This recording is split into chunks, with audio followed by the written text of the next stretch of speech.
السلام علیکم و رحمت الله و برکاته. آماده شوید درس تجوید را انشاءالله دوام میدهیم.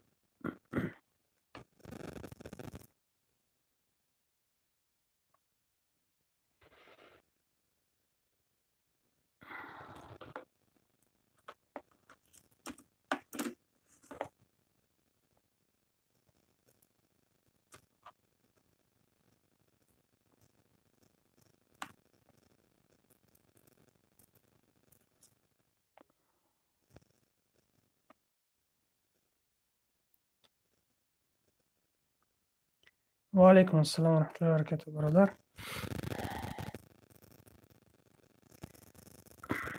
انشاءالله درس امروزه. و علیکم السلام و رحمت الله و برکاته. الحمدلله ما خوب هستیم. انشاءالله درس قاعده مد سیله می باشد که در برادران پیوست شوند. انشاءالله درس را آغاز میکنیم.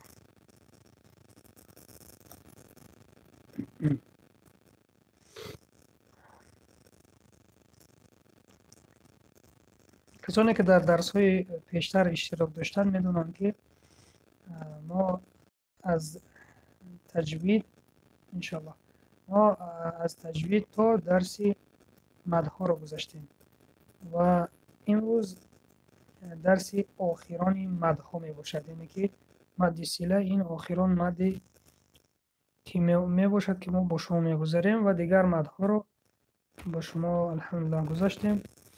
نوها هستند کسانی که نو داخل شدن به کانال ما می توانند این درس ها را تماشا بکنند. سلامت باشید. اگر دانید خوب انشاءالله. و علیکم السلام و رحمت الله و برکاته. آماده شوید انشاءالله برادران پیوست شوند. درس را آغاز میکنیم. و علیکم السلام و رحمت الله و برکاته. مهربان خوش آمدید انشاءالله.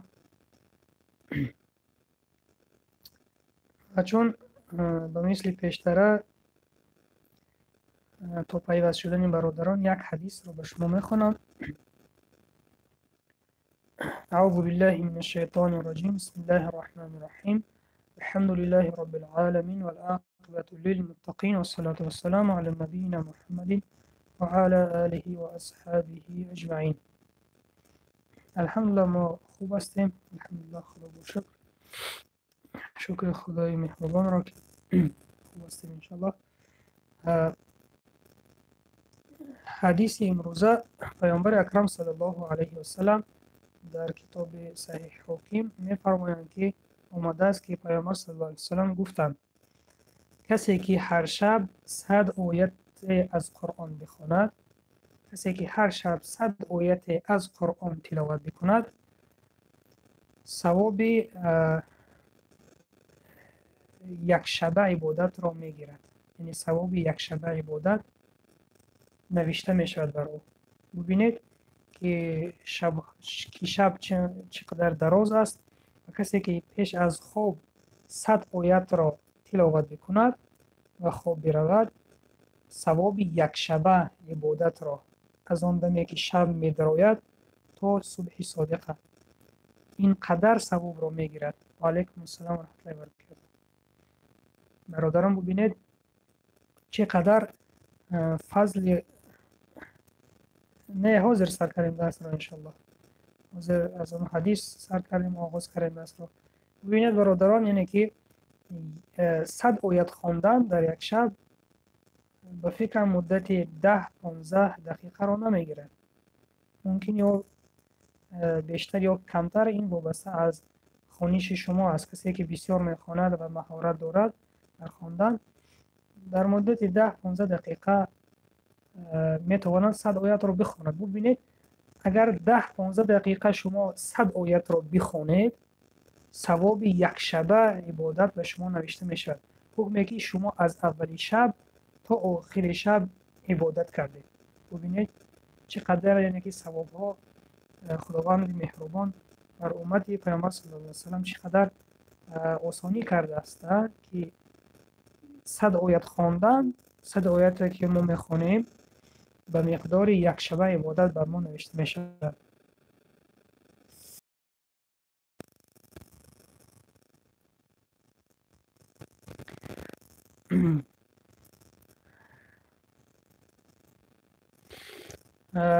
با شخصانی که نو پیدا شده، نو پیوست شده هستند، باری دیگر حدیث را نقل میکنیم.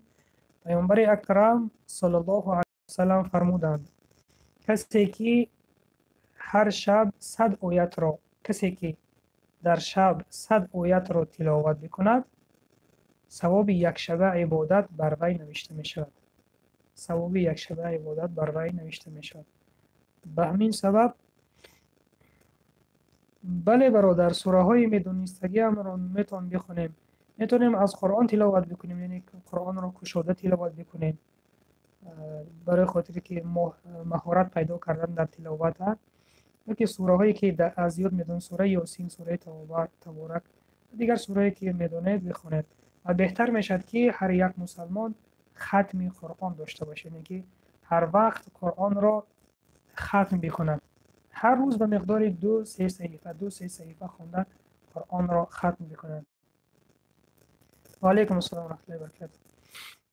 و این چنین برادران ماه شریف رمضان نزدیک آمده ایستاده است. در این ماه برادران هر یک عملی نیک به 10 مراتبه زیاد ضرب زده می شود، از 10 تا 700 مراتبه. این وابسته از اخلاص هر یک ما و شماست. اینکه شما وقتی که قرآن را پیش از رمضان می‌خواندید، در پیش از رمضان یک سوره را می‌خواندید و این سوره را اگر در رمضان بخوانید مقدار 10 مراتبه زیادتر اجر می‌گیرید یا تا 700 مراتبه. این را خداوند خودش می‌داند به کی چقدر دهد و این وابسته به اخلاص هر یکی ما و شماست. بله، روز دوشنبه در اکثر این وابسته از جای شماست، در کدام دولتی که زندگی میکنید با وقتی همانجا روزه بدارید، یعنی که بر علماء با کدام وقت فتوا دادن با روز پنجم یا ششم با همون روز، یعنی که روزه بدارید. بله، در روسیه روز دوشنبه انشالله آغاز می‌شود. دوشنبه یکم روز رمضان می باشد و شب پیشش شب تراویح سر می شود انشالله. و همین سبب در ماه شریف رمضان اگر نوارهای ما را گوش کرده باشد که حدیث ها، هر روز ما یک حدیث را در کانال می گذاریم و در باره فضیلت ماه شریف رمضان از حدیث ها و شرح حدیث هم از که می باشد. این حدیث ها را گوش بدهید، بنیهت حدیث های خوب هستند. در باره بنام مرحبا ای رمضان گفته حدیث ها می گذاریم. این حدیث ها را گوش بدهید، بنیهت حدیث های یعنی که وابسته به ماه شریف رمضان هستند و چی فضل و چی ثواب در ماه شریف رمضان این هر یک مسلمان میگیرد. ما در آن حدیث ها گفته انشالله آن حدیث ها را یافته تماشا بکنید و به یار دوستان هم برسانید. انشالله ثواب اجر میگیرید. و در این ماه شریف رمضان حرکت بکنید که عملهای نیک رو بیشتر انجام بدهید. اگر حیات پیامبر صلی الله علیه و سلم را ما نظر بکنیم، نظر بکنیم، فرقیتش از رمضان و غیر رمضان، پیامبر صلی الله علیه و سلم در تمام عمر کارهای خیر انجام میدادند. در تمام عمر، در تمام سال، در تمام ماه روزه نفل می داشتند بغیر از رمضان، در دیگر ماه هم. ولیکن در این ماه، در ماه مبارک، این عملهای نیک پیامبر صلی الله علیه و سلم دو چند سه چند افزوده می شدند. یکی نمازهای نفل رو بسیار می گذاشت، صدقه بسیار می داد، که همه کارهای خیری که انجام می داد پیش از رمضان، در وقت رمضان حرکت می کرد که اینها رو بیشتر انجام می دهد. از مادرمان عایشه خداوند از او راضی بود روایت است که پیامبر صلی الله علیه و سلم 10 شب آخر رمضان را نمی خوابید و خود شب را شب زنده‌داری می گذراند، با نماز می گذراند و اهل و عیالش را هم بیدار می کرد. اهل و عیالش را، پسرانش را، فرزندانش را، همسرانش را، همشان را بیدار می کرد تا که این شب را با طاعت و عبادت بگذرانند. به همین سبب برادران و خواهران عزیز حرکت بکنید که در این ماه شریف رمضان عملهای نیک را بیشتر انجام میدهید. تلاوت قرآن را بیشتر بکنید. اگر در غیر رمضان هر روز شما یک صحیفه تلاوت میکردید، در ماه شریف رمضان حرکت بکنید که بیشتر تلاوت بکنید، چون هر یک حرف خواندگی ممکن است که به 10 مراتب زیادتر اجر نوشته شود. و این ماه مبارک یک ماه است که در این ماه تمام عملهایی که ما میکردیم در غیر رمضان در این ماه ثواب 10 چند مراتب زیاد گرفته میشد. یک چیز را به شما گویم تا که تصور شود. ببینید هر یکی شما در جای کار میکنید، ببینید اویلی که شما از 15 تا 20 هزار است، هم خیلی نه. تصور بکنید که در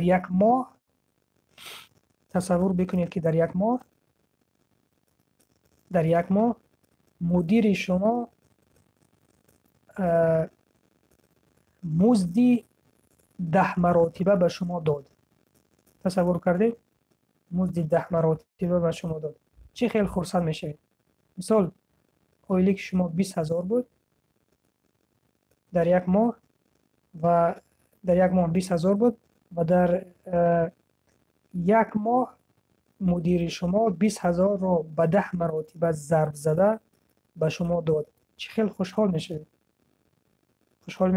البته و ببینید و دانید که این مال دنیا است. این میرد و حساب کتاب دارد روز قیامت. و عمل هایی که ما در این ماه میکنیم در ماه شریف رمضان، نماز هایی که ما میخوانیم، اون عمل هایی که روزه که ما میداریم، اون عمل هایی که صالح میکنیم، ببینید که به 10 درجه ضرب زده در نامه اعمال ما نوشته میشود. تصور میکنید چقدر اجر، چقدر ثواب ما در این ماه میگیریم. و همین سبب برادران حرکت بکنید که کارهای خوب را در این ماه بیشتر انجام میدهید تا این ماه سبب هدایت دیگران هم بشود. یعنی که دیگران را به سوی نماز دعوت بکنیم اگر نماز نمیخوانند، دیگران را به سوی قرآن خوانی دعوت بکنیم اگر قرآن خوانده نمیتوانند. یک شخص را یک سوره یاد بدهید، چون پیامبر صلی الله علیه و سلم میفرمایند که اگر حضرت علی گفتند که اگر به سبب تو یک انسان ایمان آورد، این بیشتر از اشتری سرخ است. این بود کمتر حدیث ها درباره رمضان نقل کردیم. انشالله حاضر به درس، چون همه پیوست شدن، حاضر به درس این روزه آغاز میکنیم انشالله. و علیکم السلام به کسانی که سلام دادن.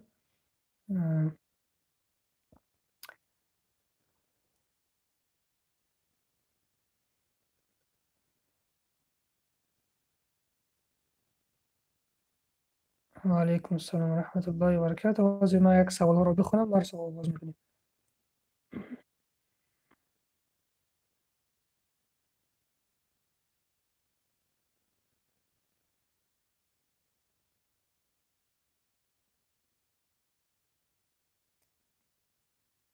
استاد تراویح را در خانه خواندن ثوابش بیشتر است یا در خانه یا در خانه؟ برای زنان بیشتر خوبتر است که تراویح را در خانه خوانند اگر شرایط مسجد روی نباشد، اگر فتنه نباشد، اگر الحمدلله خوب هستیم. و علیکم السلام و رحمت الله و برکاته.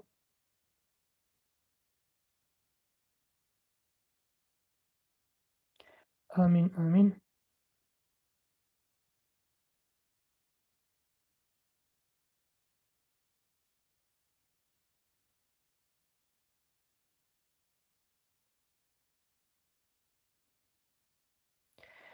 بله جزاکم الله خیرا که خوب میکنید که این نوارهای ما رو گوش میکنید درباره رمضان.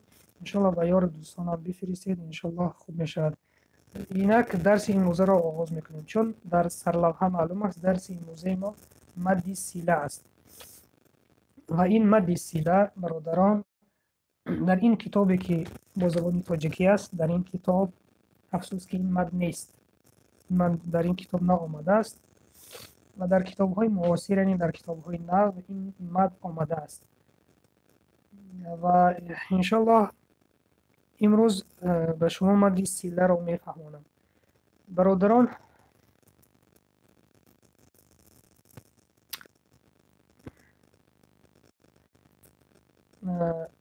برادران عزیز، مد سیله این مد می باشد که به حرف هی، به حرف ه وابسته است، نه به حرف واو الف یای، نه به حرف واو الف یای. یعنی که در مدهای پیشی، در مدهای پیشی اگر حرفای واو الف یا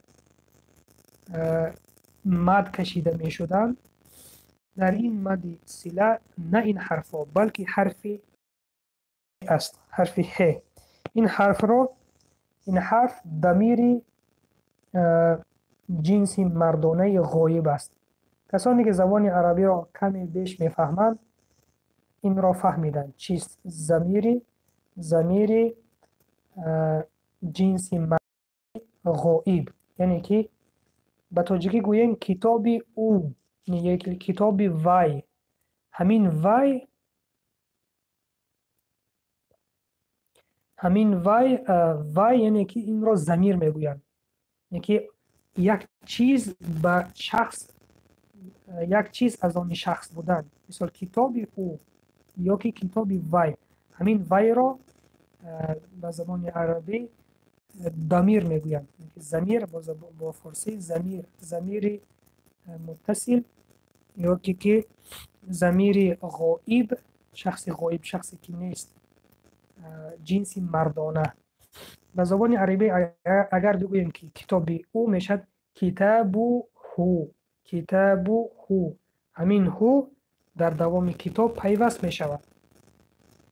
و اکنون شما که بیشتر شما که زبان عربی را ندانید، در وقت خواندن قرآن چه خیلی ما بفهمیم که این ضمیر آمده است.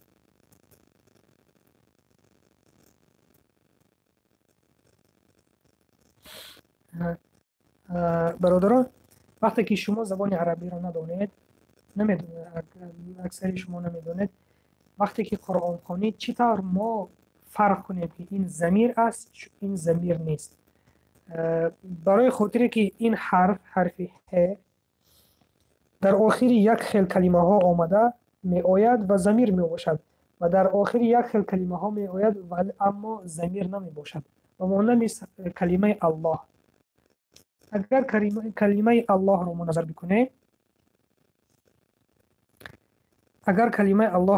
بکنیم، این حرف ه در آخر کلمه الله آمده است، در اینجا این ضمیر نمی باشد، در اینجا این حرف ه قسم این کلمه می باشد، و در وقتی که ضمیر می آید یک چی رو من علامت قرآنی رو من به شما می فهمانم. انشالله بعد از این شما باید بدونید که در کدام حالت ضمیر می آید. برادران و خواهران، گوش بدهید، اینجا نظر بکنید، من به شما می فهمم.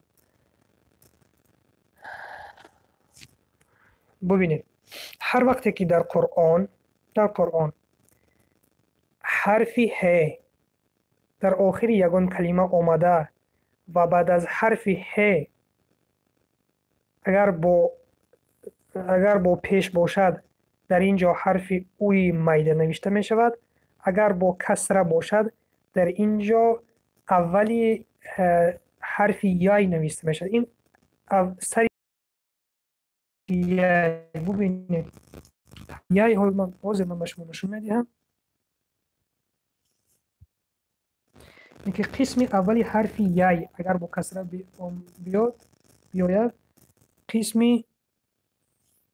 اولی حرف یای می باشد. ببینید شما نشون میده. ببینید من این حرف یا این قسم اولش است، اینه که همین قسم حرف یای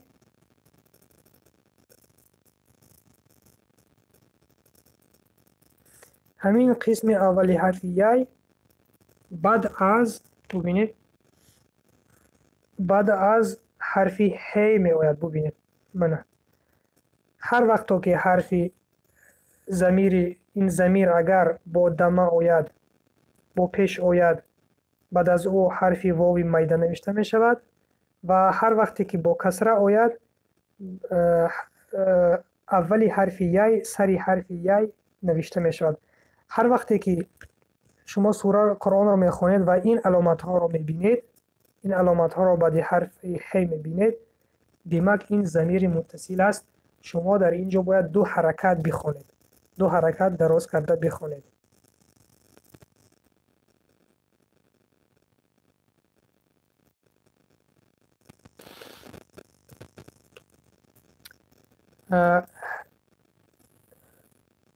دوام میدهیم درس رو. مد سیله که شما فهمیدید که چه خیلی ما در قرآن را میابیم. دوامش مد سیله به دو تقسیم میشد. یکم مد سیله کبرا دویم مد سیله صغرا. مد سیله کبرا مد سیله صغرا. نیک مد سیله کلان مد سیله میده گفته می شود چون صغرا این کلان به تاجیکی ترجمه می شود و کبرا این کلان و صغرا میده می شود. در مد سیله کبرا به مقدار 4 حرکت ما دراز کرده می خونیم و مد سیله صغرا را به مقدار 2 حرکت می خونیم. اگر اینش به شما فهماش شده باشد میگذاریم به مثال مد سیله کبرا.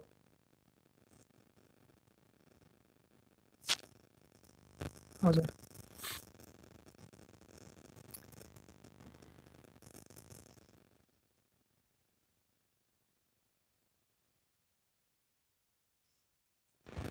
میگذاریم به مثال های مد سیله.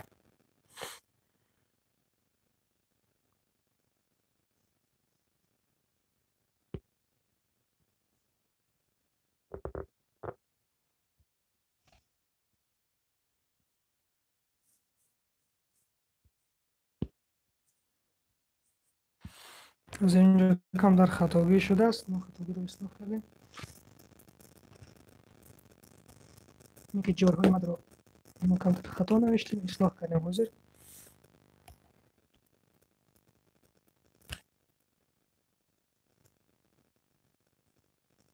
ببینید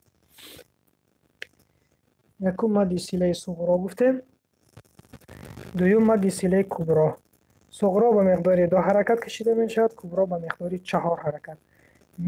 مثال قرآنی مد سیله صغرا این است یکن له کفوا احد. سوره اخلاص را کشاده ببینید ولم یکن له کفوا احد. هو ببینید ولم یکن له کفوا احد.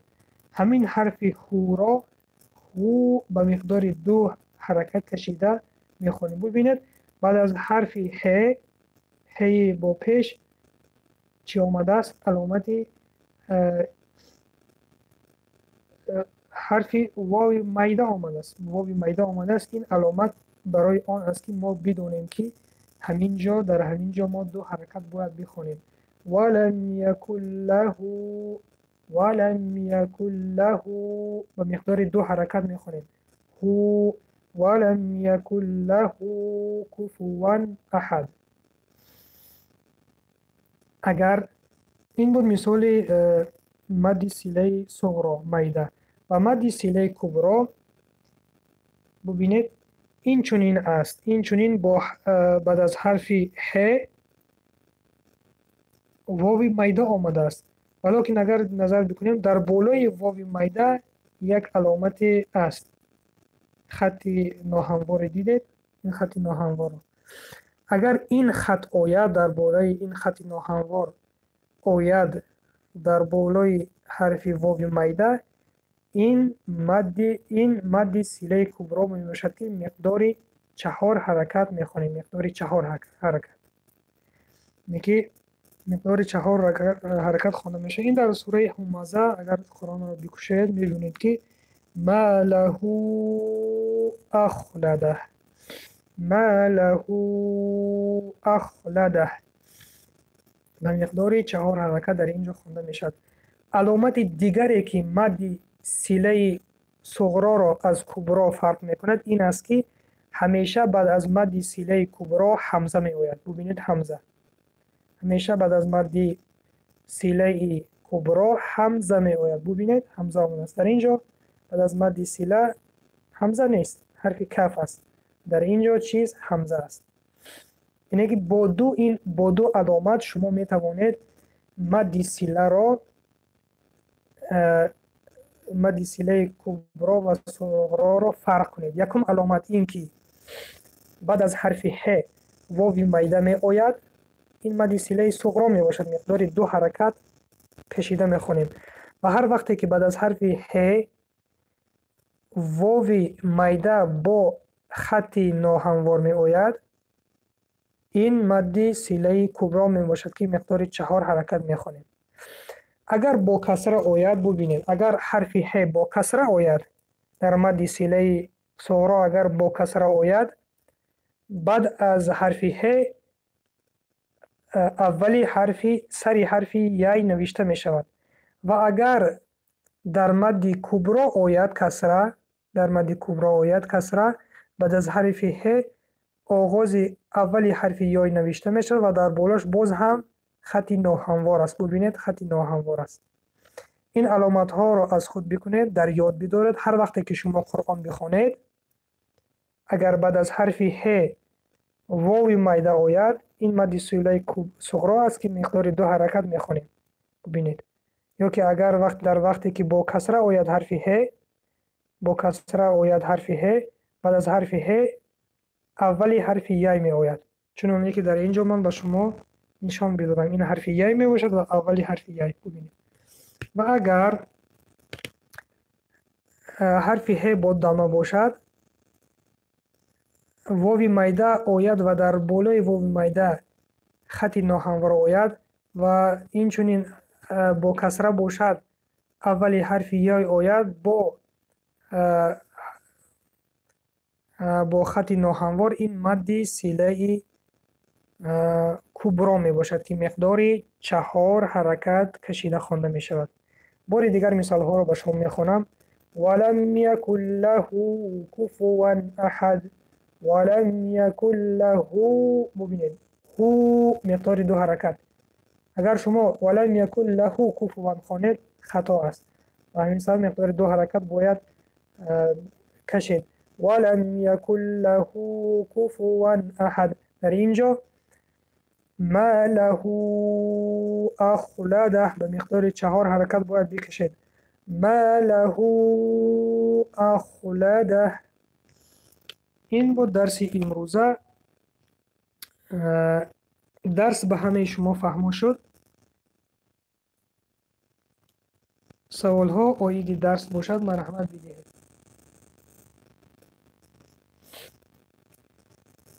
یک چیز رو بله فهم شده باشد خیلی خوب. یک چیز رو به شما بگویم که اگر این حرف، اگر حرفی ها با فتحه آید، ببینید اگر حرفی ها با فتحه آید این مد نمی شود. بفهمید؟ چون که حرفی ها، این حرفی ها که ضمیر غایب است با فتحه نمی آید. در قرآن نیست این فعل. در قرآن نیست. فقط با هو با او می آید یا با ای می آید.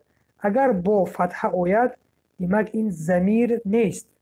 این به مثل کلمه الله یکی از حرفهای این جمله است. فهم شد؟ اگر حرفی ها با فتحه آید دیمک این ضمیر نیست. این ضمیر نیست چون این یکی از حرفهای این کلمه است به مثل الله. اه. یعنی که فقط در دو حالت این مد کشیده می شود، می آید. در دو حالت این مد می آید. یکم حالتی که با پیش باشد، دویم حالت با زیر باشد، یعنی که با او و با ای باشد. اگر در این دو حالت آید، در اینجا مد می شود و با فتحه آید مد نمی شود. این هم بر شما فهمو شد.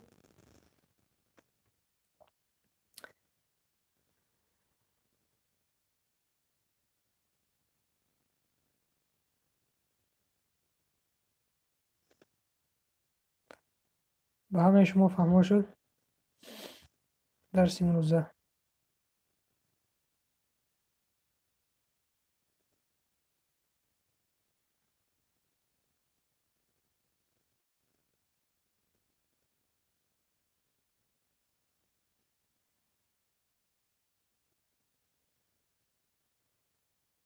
آمین آمین. سوال ها باشد، سوال ها باید این درس باشد مرحمت سوال بدهید. سوال ها باشد مرحمت سوال بدهید. کسانی که در پیششان قرآن هست، سوره اخلاص را کشوده این قاعده را از قرآن ببینند. می توانند سوره اخلاص را کشوده این قاعده را ببینند، چون دیدن خوبتر است که بعد نیست. ببینید سوره اخلاص، له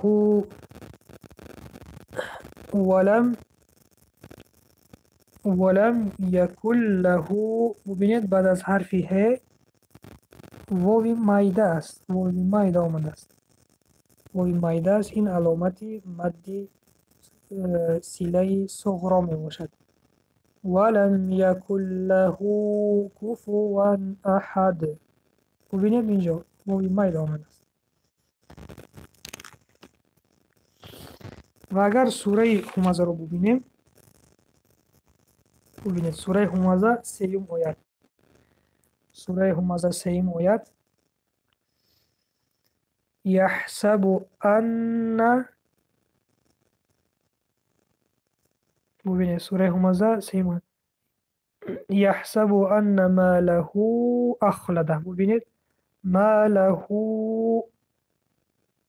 بعد از ه واوی مایده با علامت مد آمده است، یعنی که با خطی ناهموار.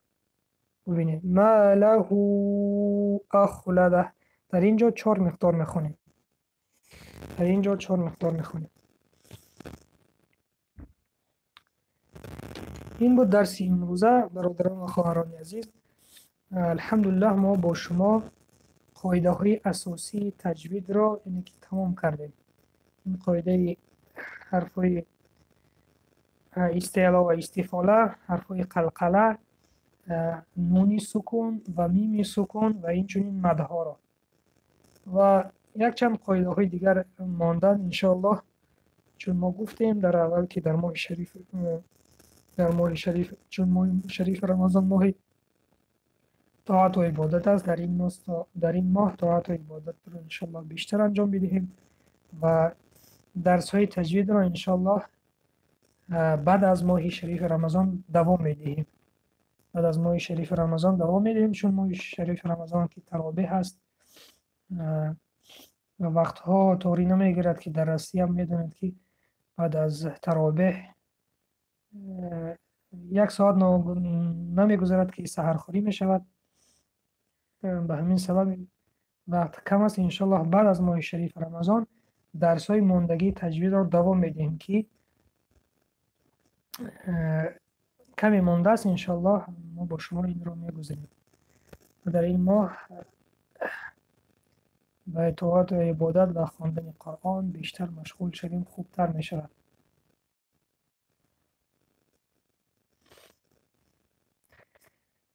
خب خیلی خرسندم که اگر همه شما نقص فهمیده باشید، اگر نفهمیده باشید یا که اگر یگان جای از این قاعده کمی نافهمه باشد، بسم الله سوال بدهید تا که این قاعده را خوب از خود بکنید.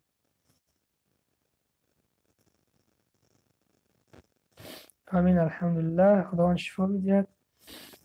بله درک کردید ابوبکر کمتر بیمار شده. خداوند خودش شفا بدهد.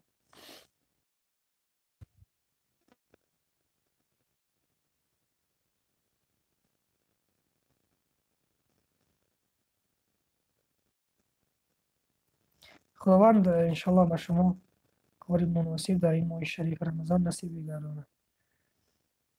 خداوند دهنده رزق است، انشالله به همه بندگانش این را میدهد و ناامید نباشید. انشالله خداوند بهتر را نصیب بگرداند. آمین.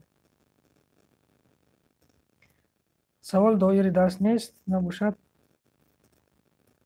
سوال بیرون از درس ممکن است بفرمایید. اگر این قاعده همش فهمو باشد الحمدلله، سوال بیرون از درس باشد بدهید. اکمل اسمت در آمده ببینید تقویمی همون شهری سنت پتربورگ هست و در همه جا در روسیه، در همه به فکرم در همه منطقه روسیه، در همه ولایت هاش همه روز دوشنبه آغاز می شود اگر خطا نکنم، چون در طرف های ما روز دوشنبه گفتن، در همونجا باید این طرح باشه.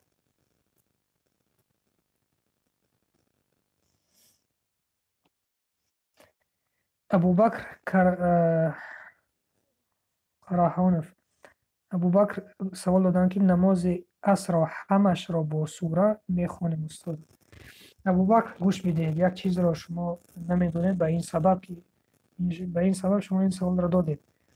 نماز فرضی، نمازی که فرض از 4 رکعت باشد، ببینید ابوبکر کدام نمازی نباشد، نماز فرضی 4 رکعت باشد یا فرض خفتن یا فرض عصر، اگر از 4 رکعت عبارت باشد، یکم دویم رکعت را با سوره فاتحه و پس از سوره فاتحه زمی سوره میکنیم، یعنی سوره دیگر میخونیم و رکعت سیوم چهارم را فقط تنها فاتحه را میخونیم. فهمو شد؟ آن نمازی که از 2 رکعت زیاد است، در رکعت یکم دویم سوره فاتحه و دیگر سوره قرائت کرده می شود و رکعت سیوم و چهارم به فاتحه خوانده می شود. این چونین نماز شام که از 3 رکعت عبارت است، در یکم و دویم ما سوره فاتحه و زمی سوره میکنیم و در رکعت سیوم ما زمی سوره نمیکنیم. این از فرقی نمازهای فرض از نمازهای سنت. یکی اگر در 4 رکعت سنت در هر 4 رکعت ما سوره خونیم، فاتحه را خونیم و زمی سوره کنیم، در رکعت یکم دویم سیوم چهارم، ولی در نمازهای فرضی فقط در رکعت یکم و دویم فاتحه میخونیم، زمی سوره میکنیم، در رکعت سیوم و چهارم تنها فاتحه میخونیم، زمی سوره نمیکنیم. با شما فهمو شد ابوبکر؟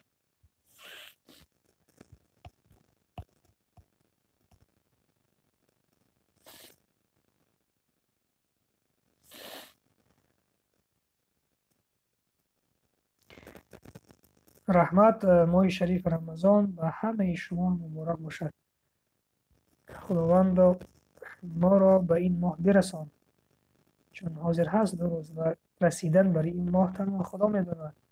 و همین سبب صحابگان وقتی که 6 ماه میمان تا ماه شریف رمضان را فقط دعا میکردن که پروردگار ما را به این ماه شریف رمضان برسان. دعا کنیم که همه ما را خداوند برای این ماه شریف رمضان برساند و در این ماه طاعت و عبادت ها را انجام بدهیم که طاعت و عبادت در این ماه به نهایت ثوابش بسیارتر نوشته می شود. آمین.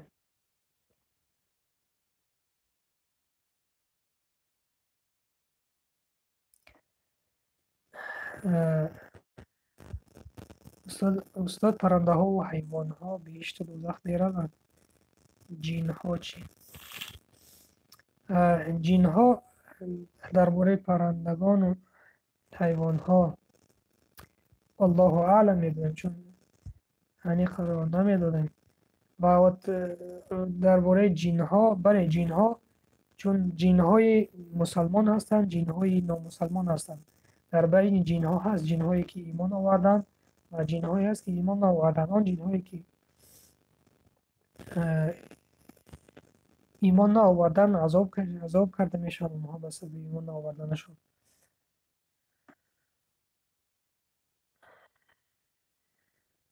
میگویند که در ماه شریف رمضان اگر وفات کنی راست بهش میروی. راست هست همین. اگر در ماه بله چنین سوال ها میدین که اگر در ماه شریف رمضان وفات کنی راست بهش میروی. یکمش این که خداوند میداند، دومش این که اگر انسانی بود که همه فرضها را به جای می آورد، نمازهای خود را میگذراند، از حرام دوری میجست، از گناههای کبیره دوری میجست، همه کارهای خیر را میکرد، انشاءالله که درهای بهشت برو کشاده هستند. و اگر انسانی که انسانی که بی نماز بود، انسانی که فاسق بود، انسانی که آشکار گناه میکرد، انسانی که تمام کارهای گناه کرده بود، این معنای آن را ندارد که اگر او در ماه شریف رمضان وفات کند او به بهشت میرود. این معنای آن را ندارد. ولی حدیث هست که پیامبر صلی الله علیه و آله میفرمایند که در ماه رمضان درهای بهشت گشاده و درهای دوزخ بسته و این شیطان ها زنجیر بند کرده میشن. این حدیث هست و این معنای آن را ندارد که آدمی گناهکار یا آدمی فاسق و فاجر یا آدمی که مسلمان نبود، ملحد بود، مشرک بود، در ماه رمضان وفات کند به بهشت میرد. این سخن‌ها اینه که اساس ندارند.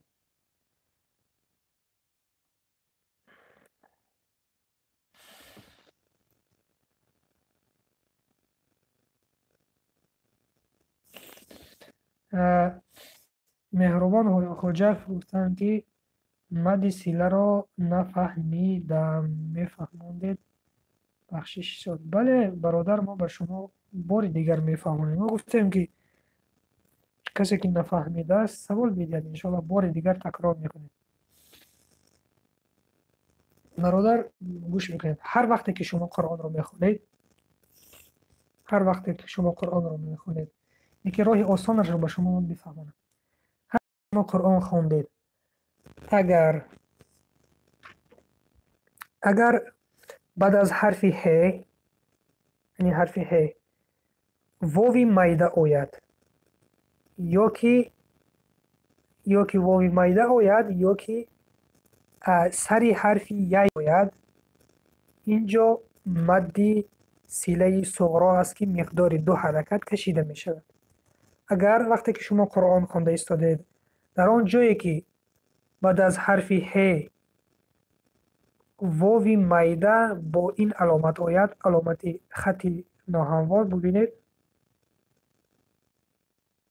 یا که بعد از حرف ه اولی حرف یی آید با خطی ناهموار، این مد سیله کبرا هست که مقدار 4 حرکت خوانده می شود.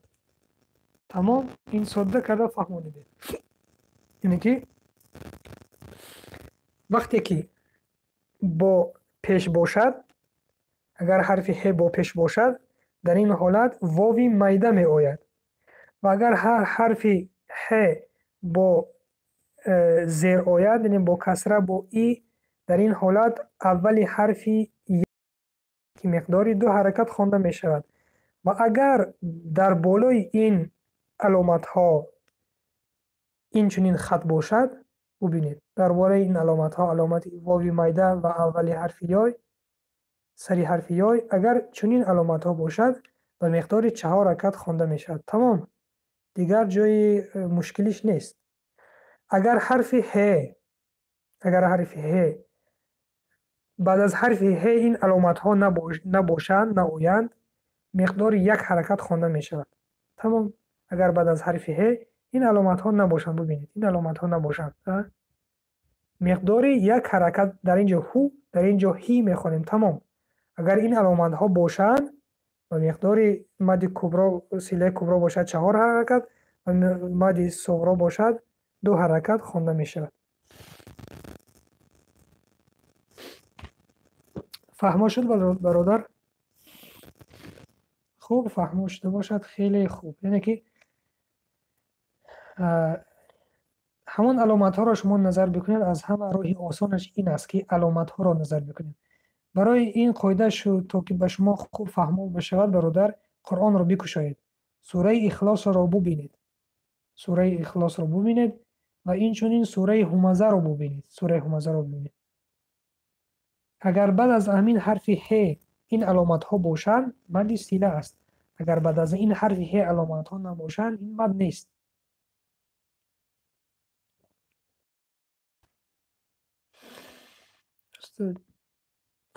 سوال استاد چیسناک یا پیاز طهارت را می شکنند؟ میگویم باید طهارت کنی وقتی خوردی. برادر یاربکف، چیسناک و پیاز طهارت را نمی شکنند، لیکن در یگام کتاب نامده است که اینها طهارت را می شکنند.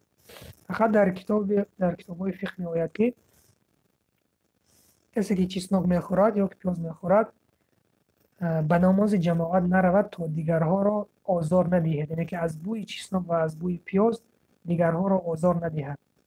اگر شما بعد از خوردن چیسناک پیاز امروز که خمیره های دندانشویی است، اگر دندانها بشوید که بو نباشد می توانید بروید. لیکن خوبش این که چیسناک پیاز را در آن وقت خوانید که وقتی نماز نباشد، ولی که این طهارت را نمی شکند. چیسناک پیاز طهارت را نمی شکند. استاد حرف واو باید سخت خوانده شود یا ملایم؟ یعنی به مثل حرف ح. در اینجا حرف ح حرف ح نیست، حرف ح است. ما له ملحون ما له ولم یکن له هی ملایم است. فهمیدید؟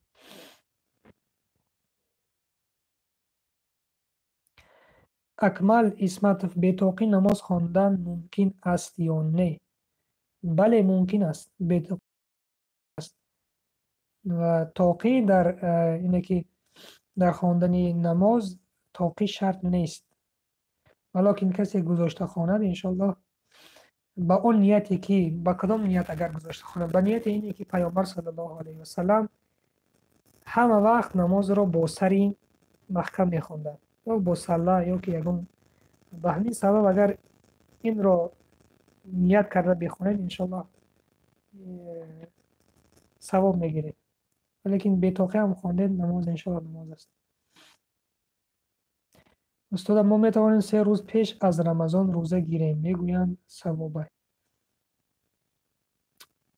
3 روز پیش از رمضان روزه گیرید، البته 2 روزش ماند. البته 2 روزش ماند و میتوانید در دیگر ماه ها در بعد از ماه رمضان بعد از ماه رمضان دیگر ماه ها رو میتوانید 3 روز اول، 3 روز بینش و 3 روز آخر رو روزه دارید. میشود ان شاء الله.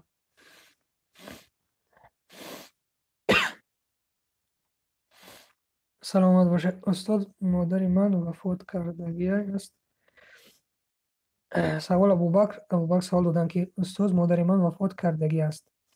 من دائم خواب میبینم که میگوید با من میرویم لیکن نمیروم، چی باشد؟ والله اعلم برادر، چون من تعبیر خواب را نمیدانم. هیچ چیز گفته نمیتونم.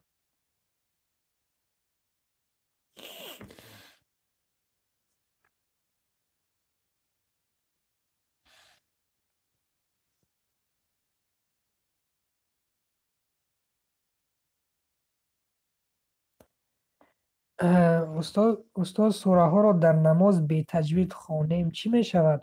اگرچه با تجوید خوانده توانیم. این درس تجوید را ما برای چی می آموزیم؟ برای خاطر که قرآن را با تجوید بخوانیم. ما تجوید را میدونید و در نماز به تجوید میخوانید، شما گناهکار میشوید. این گناه هست. که این معنای این رو ندارد که قرآن را در نماز میتونیم به تجوید خوانیم و در وقت تلاوت با تجوید خوانیم. نه، قرآن همه وقت باید با تجوید خوانده شود. قرآن همه وقت باید با تجوید خوانده بشود، چی در نماز، چی در غیر نماز، چی در فاتحه خوانی به جایی که میریده، چی در دیگر جایهایی که تلاوت میکنید، همه وقت باید با قاعدهش خوانده شود.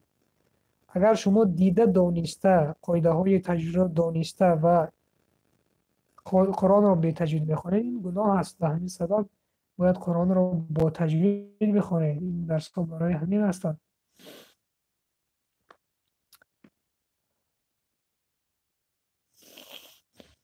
سوره ها را به تجوید از یاد کردید، اکنون قاعده تجوید را در آن عملی بکنید. یعنی که چه خیلی ممکن است، چه خیلی سوره ها را یک راه آسانش این است که این آن سوره که شما از یاد کردید، همین سوره ها را بگذارید شیخ هایی که حافظه قرآن هستند که در که فایل های MP3 دارن، از آنها گوش بکنید بسیارتر، هر روز گوش بکنید. اگر باور دارم در یک روز اگر سوره اخلاص را 20 مرتبه یا 30 مرتبه گوش بکنید، انشالله این چنین مانند آنها میخونید. میتوانید با این گوش دادن اینه که قاعده تجوید خود را برقرار بکنید. چون شما از قاعده تجوید آگاهی دارید، درس گرفتگی میدونید، فقط عملی کردن مانده است. فقط عملی کردن. این عملی کردن را با واسطه گوش کردن میتوانید انجام بدید انشالله.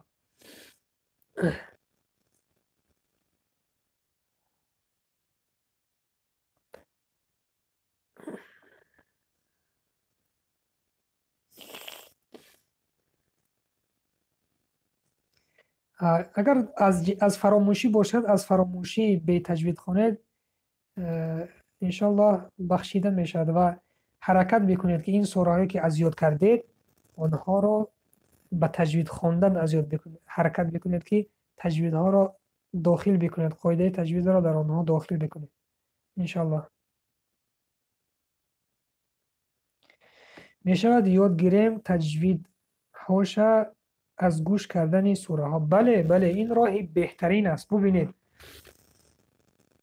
ببینید که این را گوش بکنید. ما اینه که مسلمان ها شخصانی که داریم که حافظ کل قرآن هستند، حافظ کل قرآن هستند، 6 ساله، پسر بچه 6 ساله، 7 ساله، 8 ساله حافظ کل قرآن هستند. و اگر از آنها بپرسی ادغام چیست، اخفا چیست، مد چیست، آنها نمیدانند. آنها قاعده تجوید را که عملی را نظری را نمیدانند، ولیکن عملا در عمل آنها این قاعده ها را میخوانند. به کدام سبب؟ به سبب که از گوش کردن یاد بگرفتند. آنها استاد را گوش کردند، آنها قاری را گوش کردند، مثل این قاری اینه که کپی کرده خوانده ایستادند. به این سبب این راه بهتر است. که این راهی بهتر است که اگر شما حافظ قرآن را گوش بکنید و مانند آن تکرار بکنید، شما انشالله قاعده های تجویدی خود را اصلاح میکنید. به این سبب میتوانید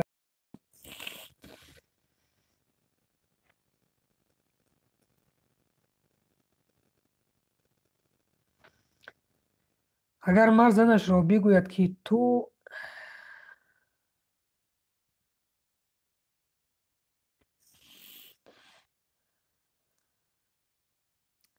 اکمال اسمت کمپیرها همین خیلی میگوید. برادر اکمال اسمت بیاید سخنی کمپیرها، سخنی در کوچه این میگویند و میگویند یک طرف گذاره از پی کتاب خوانده.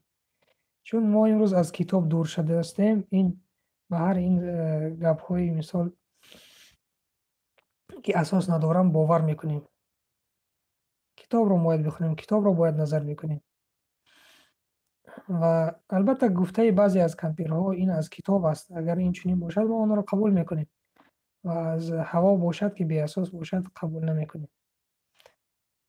طلاق، مسئله طلاق اینه که طلاق دادن است. اینه که دیگر اینه که اگر لفظ طلاق را گوید طلاق می شود، اگر نگوید اینها سبب نمیشن این عملهایی که گفتید.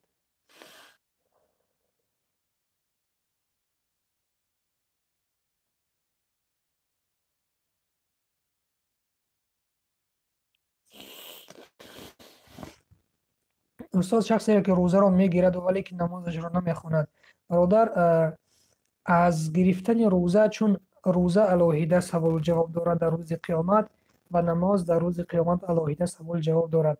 انشاءالله در روزه گرفته اش، یعنی که روزه که این ماه رمضان را که میگیرد در آن دنیا از سوال این خلاصی می‌یابد و از نماز چی خلاصی نمی‌یابد.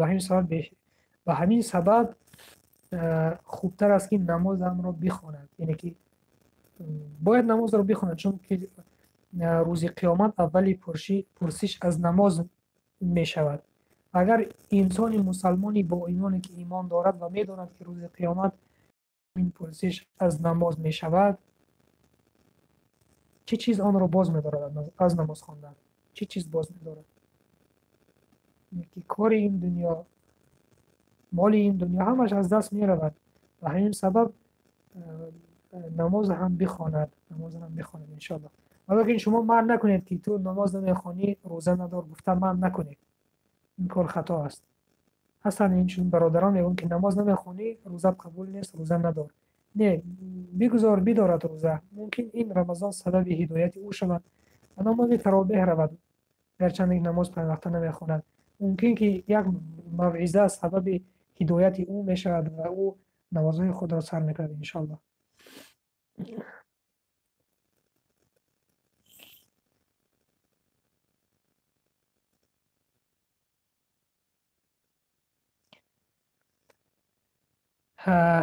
استاد، قرآن ما را خدای متعال آفرید و کتاب عروس ها را که ای آفرید، یعنی بیبلیا را.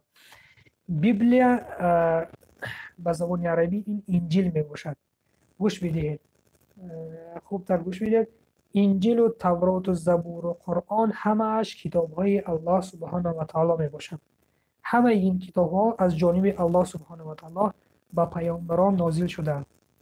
انجیل به عیسی علیه السلام، تورات به موسی علیه السلام، زبور به کی بود؟ فراموش کردم. السلام و قرآن به محمد صلی الله علیه و سلم نازل شدند و همه این کتاب های آسمانی، کتاب های الله می باشند.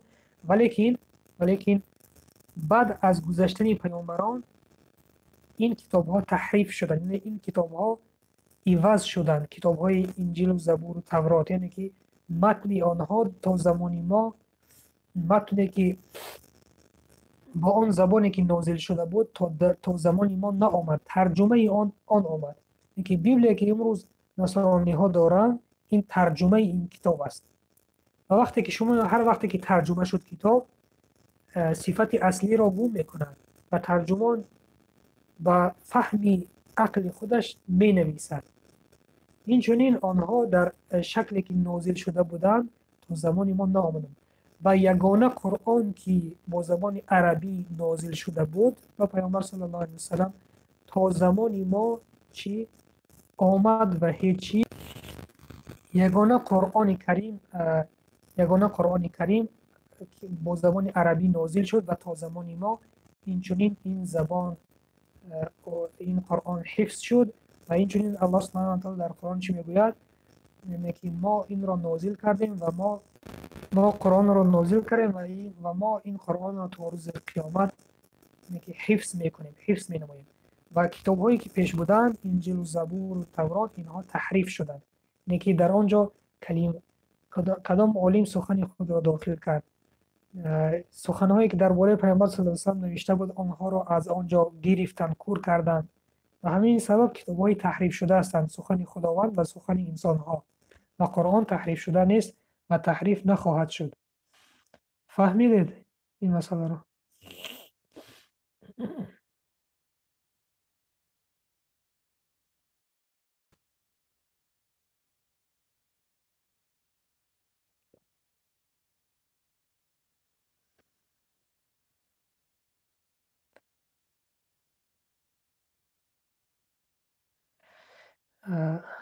агент 004 پامیر وقتی که خواب میرد روحت میبراید. نه، روح از بدن جدا نمیشود. وقتی که انسان وفات میکند روح از بدن جدا میشود و خواب هم یک مرگ میده است. یعنی که روح وقتی که ما خواب میبینیم روح ما هر جا میرود، ولیکن این روح از بدن جدا نمیشود.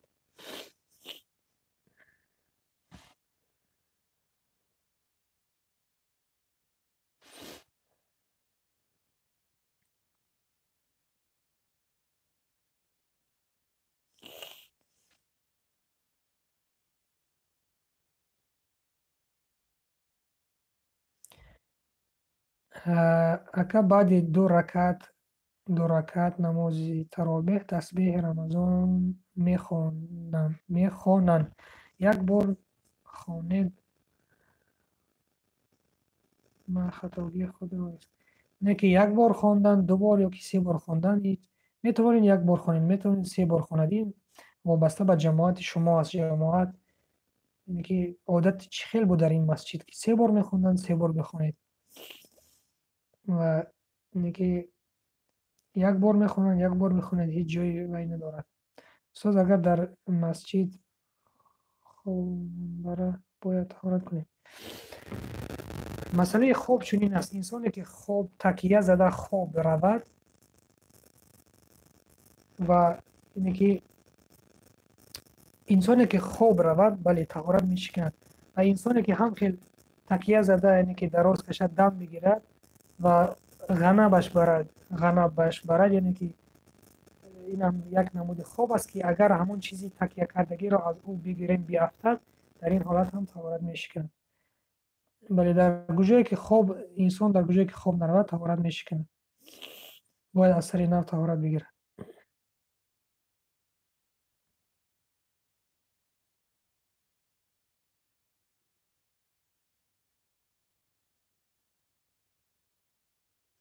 استاد ما میتونیم در وقتهایی که نماز نخواندیم هر نمازی که میخوانیم نفخوانی میشود. اگر شما این را در نظر دارید که شما قضایی دارید، قضایی که مثال از دوره بلاغت سر کرده، مثال شما 20 به در آمده نماز سر کردید و از بلاغت تا 20 تا سال 20 تا 20 سالگی شما قضا دارید، بهتر است که اول قضایی خود را بخونید. بهتر است که اول قضایی را بخونید. فرض ها را 2 رکعت فرض بامداد، 4 رکعت فرض پیشین، این بهتر است برای شما که شما قرضدار هستید و نماز نفل این نماز زیادتی است. اول بهترش این که قرضهای خود را تمام بکنید، نمازهایی که قضا است بعد نفل بخونید.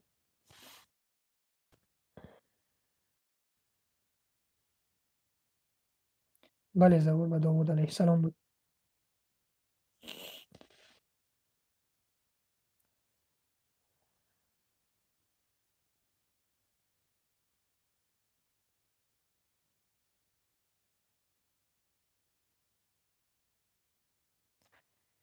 الحمدلله ما خوب هستیم. و علیکم السلام.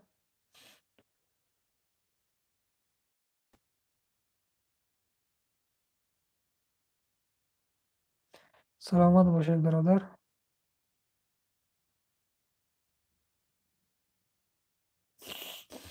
استاد کودکان در چند سالگی به گناه می درآیند، یعنی که به بلاغت می رسند؟ خواستید بگویید. به بلاغت رسیدن یعنی که هم زن و هم مرد وقتی که به بلاغت رسید و نمازهای خود را نگذاشت، روزه خود را نگذاشت، بر او گناه نوشته می شود. و بلاغت چیست؟ و بلاغت یعنی که اگر در مرد آنچه مردینه نمایان شود، یعنی که و در زن آنچه که زنها میبینن آن چیز نمایان شود.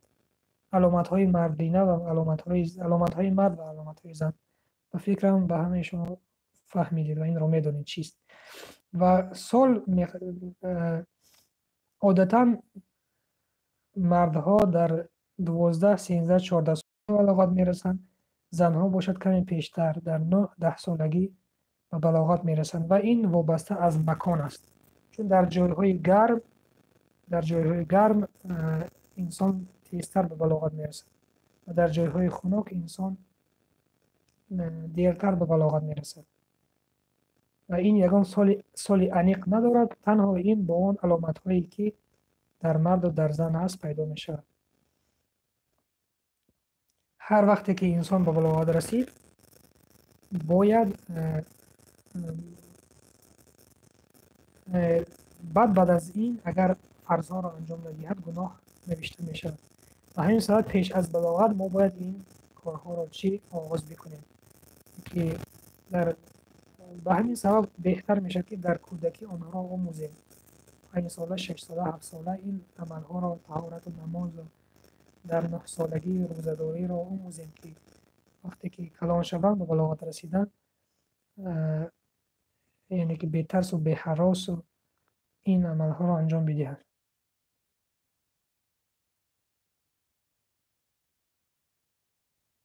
بله، همون آن شخصی که به بلاغت رسید فرضها را اجرا نکرد گناهش و نامه اعمالش نوشته می شود. چند سالگی انیق نیست. تخمینا ما گفتیم که تخمینا مردان از 10 11 12 سالگی یا 11 12 تا 14 سالگی و زنان از 9 10 سالگی.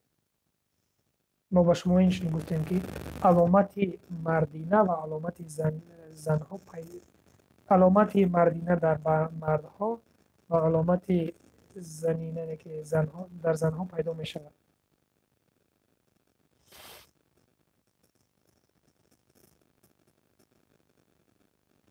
فهمو شد این سوال به فکر.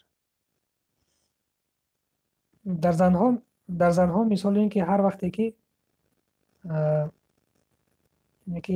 عادت ماهینه پیدا شود، این را در زبان عربی حیض میگویند.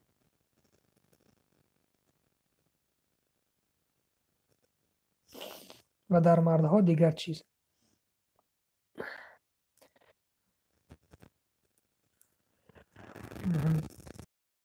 درس امروزه رو به آخر میرسانیم. جزاکم الله خیرا که در این درس رو اشتراک کردید.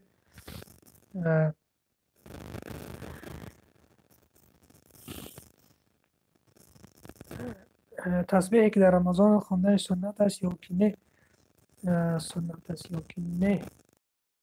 برادر در یادم نیست، فراموش کردم، نمیدونم، در یادم نیست. استاد من یک حدیث رو خواندن، کسانی که نماز نمیخوانند جنازه کرده درست نیست.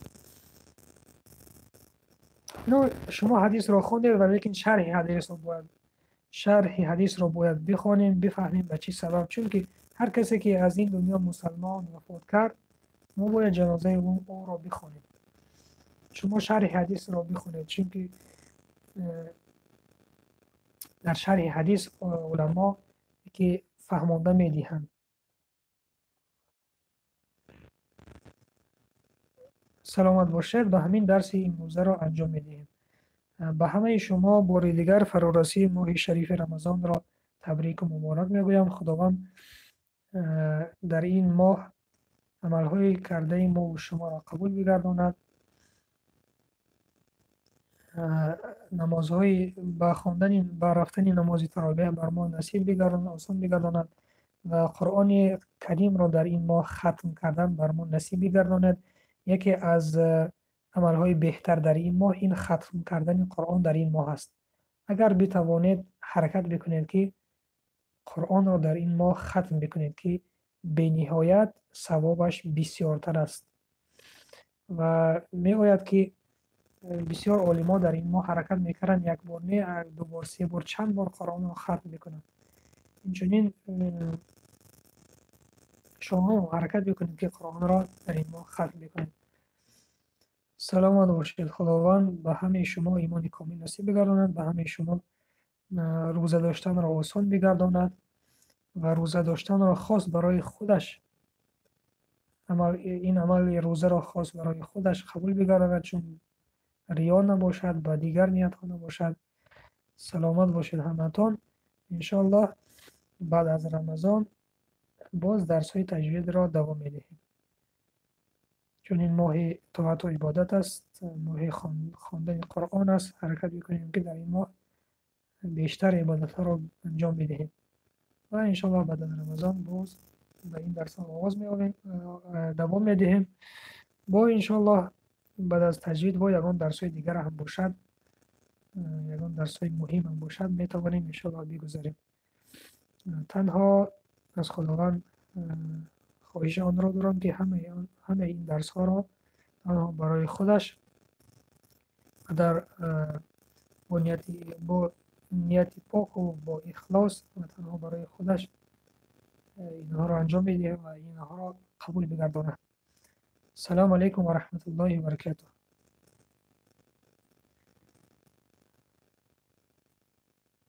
سلام علیکم و رحمت الله و برکاته. دعا انشالله ما حرکت میکنیم که حدیث های بسیارتر در این ماه اینه که کانال بمانیم. انشالله از آنها استفاده ببرید و یار دوستان بفرستید تا که در ثواب با ما همراه بشوید. سبحانك اللهم وبحمدك نشهد أن لا إله إلا أنت نستغفرك ونتوب إليك. اللهم أخرجنا من ظلمات الجهل والوهم وأكرمنا بنور العلم والفهم. اللهم صل على محمد وعلى آل محمد وصحبه وسلم. ربنا آتنا في الدنيا حسنة وفي الآخرة حسنة وقنا عذاب النار برحمتك يا أرحم الراحمين. السلام عليكم ورحمة الله وبركاته.